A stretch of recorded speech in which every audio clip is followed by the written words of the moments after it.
আপনার নামাজের ভিতরে খুশু নাই, আপনার নামাজ পরিপূর্ণ হবে না, আপনার নামাজ কামিল হবে না, আপনার নামাজ পরিপূর্ণ হবে না। প্রথম নাম্বার বলেছিলাম সিরাতটা এমন হইতে হবে, আপনার সিরাত যদি সঠিক হয়ে যায় আপনার নামাজ সঠিক হয়ে যাবে। আপনার সিরাত যদি ঠিক হয়ে যায়, আপনার শরীরের অঙ্গ প্রত্যঙ্গগুলো যদি নামাজে দাঁড়ানোর সময় যদি স্থির হয়ে যায়, আল্লাহ পাক রব্বুল আলামিনের জন্য যদি হয়ে যায়, তাহলে আপনার নামাজ কামিল হয়ে যাবে। আপনার নামাজ কি কামিল হয়ে যাবে আপনার নামাজ। আর এই নামাজই আপনাকে ফাহিশা কাজ থেকে হেফাজত করবে। কি করবে? এই নামাজই আপনাকে ফাহিশা কাজ থেকে হেফাজত করবে। মানুষ এখন নামাজ পড়ে ঘুষ খায় কি খায় না? মানুষ এখন নামাজ পড়ে সুদ খায় কি খায় না? মানুষ এখন নামাজ পড়ে চাঁদাবাজি করে কি করে না? কথা কয় না, করে কি করে না? আপনাদের এলাকায় মনে হয় নাই, আমাদের এলাকায় আছে। আপনাদের এলাকায় কিন্তু আমাদের এলাকায় আছে।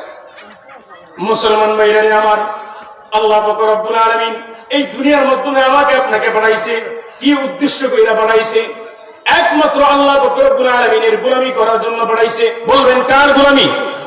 জোরে বলেন, কার গোলামি করার জন্য পাঠাইছে? আল্লাহ পাক রব্বুল আলামিনের গোলামি করার জন্য পাঠাইছে। আল্লাহ পাক রব্বুল আলামিনের গোলামি বাদ দিয়া অন্য কোন মানুষের গোলামির জন্য আল্লাহ পাক রব্বুল আলামিন পাঠায় নাই। অন্য মাখলুকের গোলামি করার জন্য আল্লাহ পাক রব্বুল আলামিন পাঠায় নাই। আল্লাহ পাক রব্বুল আলামিন পাঠাইছে, বান্দাকে আমি দুনিয়াতে পাঠাইলাম, বান্দা আমার গোলামি করবে, আমি বান্দাকে নিয়ামত দান করব, বান্দা আমার গোলামি করবে। আর আমরা যখন আল্লাহ পাক রব্বুল আলামিনের গোলামির সময় হয়ে যায়, মসজিদের মাধ্যমে যখন আযান দেয়, আমাদের মসজিদে যাইতে মন চায় না। মন চায়নি?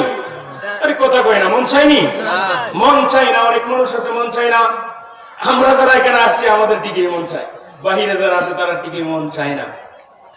মসজিদে যাওয়ার কথা যদি বলি, ভাই নামাজের সময় তো হয়ে গেছে, মসজিদে যাওয়ার দরকার না। বলবো হুজুর কাপড় ঠিক নেই, হুজুর আমার শরীর ঠিক নেই, হুজুর আজকে অমুক জায়গায় দাঁড়ায় বসে করছিলাম, কাপড় ঠিক নেই। এখন আপনি চিন্তা করেন, আপনার শরীর ঠিক নাই, আপনি এই কথা বলতেছেন নামাজ পড়ার জন্য বলার, আর নামাজে যাওয়ার জন্য বলার পরে, কিন্তু আপনাকে যদি আজকে বলা হয় অমুক জায়গায় অমুক একজন শিল্পী আসতেছে, আপনার এই জায়গায় যাইতে হবে, আপনি দৌড়ায় বাড়িতে গিয়ে গোসল করে শরীরে পরিষ্কার করে সুন্দর করে পাকসাপ হয়ে একবারে স্যান্ডেন আতর টাতর মাইকা রেডি হয়ে প্রস্তুতি হয়ে চল যাব ওই জায়গায়। হয় কি হয় না? মন হয় কি হয় না? কিন্তু মসজিদের কথা বললেই মানুষ পিছনে যায়, নামাজের কথা বললেই মানুষ পিছনে যায়। মুসলমান ভাইরা আমার, আমরা দুনিয়ার পিছনে এত নবী হয়ে গেছি, দুনিয়ার পিছনে এত দৌড়াই, দুনিয়াটা আমাদেরকে এমন ভাবে গ্রাস করছে, দুনিয়াটাকে আমরা এমন ভাবে নিছি যে দুনিয়াতে আসছি তো আসছি, দুনিয়ার পরে আর কোনো কিছু হবে না। দুনিয়া থেকে বিদায় হয়ে চলে যাওয়ার পরে আমাদের আর কোনো কিছু হবে না। কিন্তু এমনকি আল্লাহ পাক রব্বুল আলামিন বলছেন যে আমাদের দুনিয়ার পরে আর কোনো কিছু হবে না। কথা কয় না? কথা কয় না? আমাদের কি দুনিয়া থেকে চলে যাওয়ার পরে আমাদেরকে আবার আল্লাহ পাক রব্বুল আলামিন জীবিত করবেন কি করবেন না? আল্লাহ পাক রব্বুল কোরআন কারীমের মধ্যে বলেন, মিনহা খালাকনাকুম ওয়া ফিহা নুঈদুকুম ওয়া মিনহা নুখরিজুকুম তারাতান উখরা। আল্লাহ পাক রব্বুল আলামিন বলেন, বান্দা তোমাকে আমি এই মাটি থেকে সৃষ্টি করছি, আবার বান্দা তোমাকে আমি এই মাটিতে আনবো, আবার এখানেই তোমাকে আমি জীবিত করব। কি করব? জীবিত করব। কেন করবে? আল্লাহ পাক রব্বুল আলামিন হিসাব নিকাশ নেওয়ার জন্য। কেন করবে? হিসাব নিকাশ নেওয়ার জন্য। এখন আপনারা বলবেন হিসাব নিকাশ কি হবে? হিসাব নিকাশ কি হবে? চলেন, আপনি যদি দুনিয়াতে ভালো কাজ করে যাইতে পারেন, আপনার জন্য আল্লাহ পাক রব্বুল আলামিন সুসংবাদ হিসেবে জান্নাতুল ফেরদাউস রাখবে। বলেন না সুবহানাল্লাহ। আল্লাহ পাক রব্বুল কোরআন কারীমে বলেন, وسيق الذين اتقوا ربهم إلى الجنة زمرا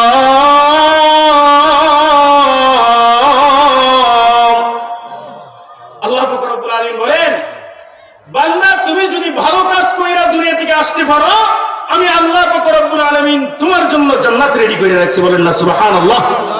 আল্লাহ পাক রব্বুল আলামিন বলেন, বান্দা তুমি ভালো কাজ করে আসবে, আমি আল্লাহ পাক রব্বুল আলামিন তোমাকে সালাম প্রদান করব। কি করব? জোরে বলেন, কি করব?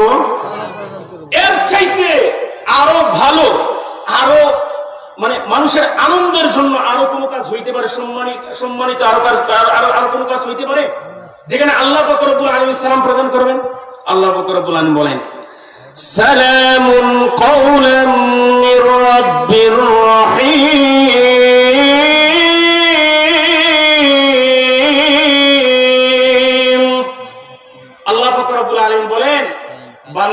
ভালো কাজ করে আসবা, আমি আল্লাহ পাক রব্বুল আলামিন তোমাকে সালাম প্রদান করব। বলেন না সুবহানাল্লাহ। আর যদি ভালো কাজ না করে যায়, আল্লাহ পাক রব্বুল আলামিন বলেন কোরআন কারীমে, وَسِيقَ الَّذِينَ كَفَرُوا إِلَى جَهَنَّمَ زُمَرًا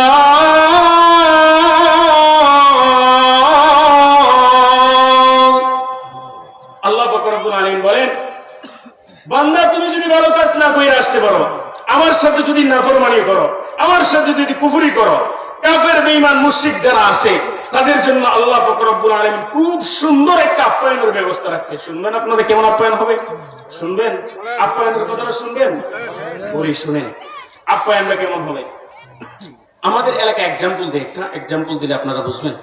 আমাদের এলাকায় কুকুর, বিড়াল, শিয়াল মরেনি, মরে না? বলেন জোরে বলেন, মরে কি মরে না? আপনারা আওয়াজ দিলে বাহির থেকে আর কুশুইনা মানুষ আসবে, আওয়াজ দিতে হবে। মরেনি, মরে না? আর না হইলে দেখবেন ছোট ছোট ফোলা মানে ছোট ছোট যে কুকুর যখন একটু ব্যতিক্রমী উল্টা পাল্টা কাজ করে তখন দেখবেন লাড়ি দিয়ে বাইরে মারে। মারেনি, মারে না?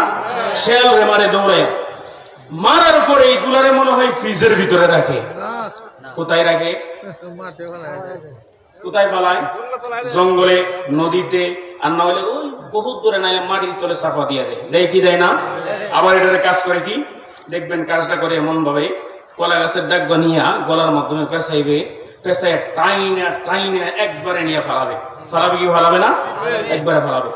আল্লাহ পাক রব্বুল আলামিন বলেন, বান্দা তুমি যদি ভালো কাজ না কইরা আসো, বান্দা তুমি যদি আমার গোলামি না কইরা আসো, আমি আল্লাহ পাক রব্বুল আলামিন বইলা দিলাম তোমার জন্য আমি জাহান্নাম রেডি কইরা রাখবো।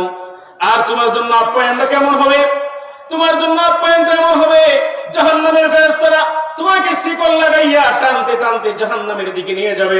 যে রকম দুনিয়ার মাধ্যমে কুকুরকে মানুষ যখন মারার পরে টানতে টানতে জঙ্গলে অথবা নদীতে নিয়ে ফেলায়, ঠিক তেমনি ভাবে বান্দারে তুমি যদি আমার গোলামি সঠিকভাবে না আদায় করো, আমার হুকুম যদি সঠিকভাবে না পালন করো, বান্দারে তুমি মরতে দেরি হইবা।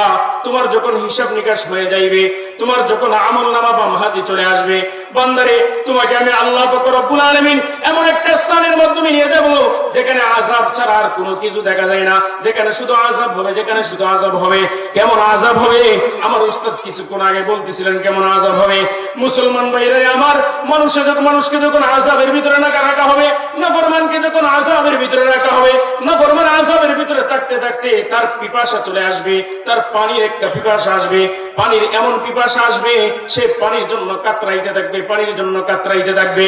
আল্লাহ পাক রব্বুল আলামিনকে ডাকাডাকি শুরু করবে, ওগো মালিক আমাকে জাহান্নামের আগুনের ভিতরে রাখলেন, এত শাস্তির মাধ্যমে রাখলেন। মুসলমান ভাইরা আমার কথাগুলো মনোযোগ দিয়ে শোনার চেষ্টা করবেন। যখন বলা শুরু করবে এত শাস্তি এত পুরাইলেন, এখন তো আমার পানির পিপাসা চলে আসছে, ওগো আল্লাহ আপনি আমাকে একটু পানি দান করুন, আমি যেন পানি পান কইরা আমার তৃষ্ণা আমার পিপাসা মিটাইতে পারি। বান্দা যখন এইভাবে আল্লাহ পাক রব্বুল আলামিনের কাছে আরজ করতে থাকবে, আরজি পেশ করতে থাকবে, মুসলমান ভাইরা আমার এইভাবে যখন আরজি পেশ করতে থাকবে, আল্লাহ পাক রব্বুল আলামিন বান্দাকে বলবে, এ রে বান্দা তুমি চিল্লায় আমাকে ডাকো কি কারণে? বান্দাকে যখন আল্লাহ পাক রব্বুল আলামিন বলবে, আল্লাহ পাক রব্বুল আলামিন বলার পরে বান্দা বলবে, আল্লাহ আমার তো পিপাসা লাগছে, আমাকে একটু পানি পান করান, আমার পিপাসা লাগছে, আমাকে একটু পানি পান করান। আল্লাহ পাক রব্বুল আলামিন বান্দাকে পানি পান করাইবে। পানিটা হবে এমন, আল্লাহ পাক রব্বুল আলামিন ফেরেশতাদেরকে ডাক দিয়ে বলবেন, এ ফেরেশতারা যাও যাও তোমরা জাহান্নামের তলদেশ থেকে তোমরা এমন পানির ব্যবস্থা করো যেই পানিটা হবে এমন একটা পানি, পুষ গোলাপ পানি হবে। কিসের পানি হবে? পুষ গোলাপ পানি হবে। যে পানিটা আমাদের শরীর থেকে যখন একটা ফুরা হয়, ফুরা হওয়ার পরে আমাদের শরীর থেকে দেখবেন রক্ত বাহির হয়, পচা রক্ত বাহির হয় কি হয় না? কথা বলেন নাকি? বাহির হয় কি হয় না? এই পচা রক্তটা আমরা মনে হয় কাপড় দিয়ে, সুন্দর কাপড় দিয়ে পুষি না, না ময়লা যুক্ত কাপড় দিয়ে পুষি, আর না হয় নেকড়া, না হয় দেখবেন টিস্যু দিয়ে পুষে কিন্তু সুন্দর করে ফালাই দিই। ফালাই কি ফালাই না? ফালাই দিই। মুসলমান ভাইরা আমার, দুনিয়ার মাধ্যমে আমাদের শরীরের মাধ্যমে যখন ফোড়া হয়, আমাদের শরীর থেকে যখন এইরকম পুষ গোলা বাহির হইতে থাকে, আমরা এই পুষ গোলা সুন্দর কইরা ফালাইয়া দেই, পুইসা ফালাইয়া দেই। এই সুন্দর গোলা যখন এই পুষ গোলা এই ময়লা যখন আমাদের শরীর থেকে ফালাই, আমাদের ঘৃণা লাগে, আমাদের মন অন্তর থেকে একটা ঘৃণা একটা ভাব আসে। আসে না? আসে না? আসেনি? ঘৃণা একটা ভাব আসে। মুসলমান ভাইরা আমার, কাল কিয়ামতের মাঠে যখন শাস্তির মাধ্যমে রাখা হবে, যখন আপনি আর আমি বলবো আমার পিপাসা লাগছে, আমাকে একটু পানি পান করেন, আমার তৃষ্ণা লাগছে, আমার পিপাসা আমি মিটাইতে চাই, আল্লাহ পাক রব্বুল আলামিন ফেরেশতাদেরকে বলবে, ফেরেশতারা এমন পানি আইনা দিবে যেই পানিটা দেখার পরে আপনি আর অন্য কোনো কিছু মনস্থ করতে পারবেন না, আপনার এই পানিটাই পান করতে হবে, অন্য কোনো কিছু আর আপনি চাইতে পারবেন না। আর চাইলেও আল্লাহ পাক রব্বুল আলামিন আপনাকে দিবে না, কারণ হইল আপনাকে আল্লাহ পাক রব্বুল আলামিন দুনিয়াতে নিয়ামত দিয়েছেন, পানি পান করাইছেন, অগণিত অসংখ্য অগণিত পানি পান করাইছেন, হিসাব ছাড়া পানি পান করাইছেন। দুনিয়ার মধ্যে সবচেয়ে কম দামি যেই জিনিসটা টাকা ছাড়া পাওয়া যায়, সেই জিনিসটা হলো আল্লাহ পাক রব্বুল আলামিনের সবচেয়ে বড় নিয়ামত, সেটা হলো পানি। সেটা কি? জোরে বলেন, সেটা কি? পানি। সেটা হলো পানি। আপনি আজকে এখানে যাইবেন, অসংখ্য গণিত পানি আছে, আল্লাহ পাক রব্বুল আলামিন নিয়ামত দিয়ে রাখছে। বান্দারে আল্লাহ পাক রব্বুল আলামিনের নিয়ামত খাইলা, নিয়ামত খাওয়ার পর আল্লাহ পাক রব্বুল আলামিনের না শুকরিয়া করলা, আল্লাহ পাক রব্বুল আলামিনের হুকুম মানলা না, আল্লাহ পাক রব্বুল আলামিনের গোলামি করলা না, বান্দা তুমি মরতে দেরি হবে, আল্লাহ পাক রব্বুল আলামিন তোমার জন্য জাহান্নাম রেডি করতে দেরি করবে না। দেরি করবে? আল্লাহ পাক রব্বুল আলামিন দেরি করবে না। মুসলমান ভাইরা আমার, এই জন্য যখন মসজিদের যখন আজান হয়, মসজিদে আজান হওয়ার সাথে সাথে আপনার মসজিদে যাইতে হবে। হবে কি হবে না? মসজিদে যাইতে হবে কি হবে না? এই জন্য আজান হওয়ার সাথে সাথে মসজিদে প্রবেশ করতে হবে। আপনি যদি মসজিদে প্রবেশ করেন, আল্লাহ পাক রব্বুল আলামিন আপনার প্রতি খুশি হয়ে যাবে। হবে কি হবে না? আল্লাহ পাক রব্বুল আলামিন আপনার প্রতি খুশি হয়ে যাবে। কেমন খুশি হবে? কেমন খুশি হবে? আল্লাহ পাক রব্বুল আলামিন ফেরেশতাদেরকে ডাক দিয়ে বলবে, এ ফেরেশতারা, এই বান্দা যে আমার গোলামি করে আমার জন্য মসজিদে আইসা নামাজে দাঁড়ায় গেছে, বান্দা যে আমার কুদরতি পায়ের মাধ্যমে সাজদা দিতেছে, এই বান্দাকে আমাকে দেখছে। ফেরেশতারা বললেন, না না না, আপনাকে দেখে নাই, আপনার রাসূলকেও দেখে নাই, আপনাকে দেখে নাই, তাহলে এই বান্দা কেন আমার ইবাদত করে, আমার কুদরতি পায়ে কেন সাজদা দেয়? ফেরেশতারা বলে, ওগো মালিক, এই বান্দা আপনার কুদরতি পায়ে এই জন্য সাজদা দেয়, আপনাকে ভয় করে বিদায় আপনার এই বান্দা আপনার কুদরতি পায়ে সাজদা দেয়। বলেন না সুবহানাল্লাহ। আল্লাহ পাক রব্বুল আলামিন বলে, এ ফেরেশতারা, যা যা, আমি আল্লাহ পাক রব্বুল আলামিন বলে দিলাম, এই বান্দা যদি ঈমান আর আমল নিয়ে মৃত্যুবরণ করতে পারে, আমি আল্লাহ পাক রব্বুল আলামিন বলে দিলাম, এই বান্দা মরতে দেরি হবে, আমি আল্লাহ পাক রব্বুল আলামিন বান্দার জন্য জান্নাত দিতে দেরি করব না। বলেন না সুবহানাল্লাহ। আমরা নামাজ পড়বো তো? পড়বো তো ইনশাআল্লাহ, পড়বো তো। প্রথম নম্বর বলতেছিলাম কি? সূরা। প্রথম নম্বর কি? জুড়ে বলেন, প্রথম নম্বর কি বলতেছিলাম? নামাজ আমাদেরকে ফাহিশা কাজ থেকে বাঁচাইতে পারে না। কেন? তার এক নম্বর কারণ হইল আমাদের সূরত ঠিক করতে হবে, তাহলে আমাদের নামাজ সঠিক হবে। তাহলে কি হবে? আমাদের নামাজ ঠিক হবে। সূরত যদি ঠিক না হয়, কাইফিয়ত ঠিক হবে না, আর কাইফিয়ত যখন ঠিক হবে না, আমার আপনার নামাজ হবে না। আর আমার যখন সূরত ঠিক হয়ে যাবে, কাইফিয়ত ঠিক হয়ে যাবে, আমার নামাজটাও কবুল হয়ে যাবে। হবে কি হবে না? নামাজ কবুল হয়ে যাবে। এখন চলে 2 নম্বর কেরাত। 2 নম্বর কেরাত, 2 নম্বর কেরাত। 2 নম্বর কি? জোরে বলেন, 2 নম্বর কি? 2 নম্বর হইল কেরাত। এই কেরাতটা কেমন জিনিস? এই কেরাতটা কি বাংলা কোনো জিনিস? কথা কয় না। বাংলা দিয়ে পড়া যায়, ইংলিশ দিয়ে পড়া যায়, কথা কয় না। এই কিতাবটা কার কিতাব? জোরে বলেন, কার কিতাব? আল্লাহর কিতাব। কার কিতাব? আসমানি কিতাব, সবচেয়ে দামি কিতাব। সেই কিতাবের নাম হইল আল কোরআন। সেই কিতাবের নাম কি? আল কোরআন। আল্লাহ পাক রব্বুল আলামিনের কথা। আল্লাহ পাক রব্বুল আলামিনের কি কথা? যখন বান্দা নামাজে দাঁড়ায়, আল্লাহ পাক রব্বুল আলামিনের সাথে কথা হয়। বলেন না সুবহানাল্লাহ। বান্দারা যখন আল্লাহ পাক রব্বুল আলামিনের সাথে কথা বলতে চায়, বান্দা যখন নামাজে দাঁড়ায় যায়, বান্দা আল্লাহ পাক রব্বুল আলামিনের সাথে কথা বলতে পারবে। পারবে কি পারবে না? আল্লাহ পাক রব্বুল আলামিনের সাথে কথা বলতে পারবে। চলেন কেরাতের কথা বলি। এখন কেরাতটা কি স্কুল কলেজে শেখা যায়? জোরে বলেন, স্কুল কলেজে শেখা যায়? শিখতে হলে কোথায় যাইতে হয়? কোথায় যাইতে হয়? হয়তো মাদ্রাসায়, না হয় মক্তবে। হয়তো মাদ্রাসায়, না হয় কোথায়? মক্তবে। আর না হয় তাবলীগে, আর না হয় কোথায়? আর না হয় কোথায়?